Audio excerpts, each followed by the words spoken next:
Hey everyone, welcome back with another video. Today I will show you how to remove bloatware, unwanted apps. These are those pre-installed apps that you often don't need or want, and potentially slowing it down. Whether you're on Windows 10 or the latest Windows 11, getting rid of this unwanted software is usually a straightforward process. Let's get started. Click on Start menu and search apps.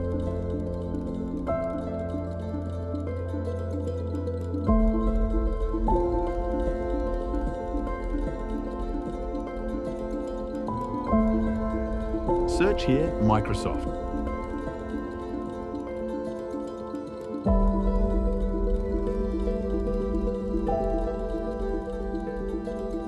Now click on App and simply uninstall it.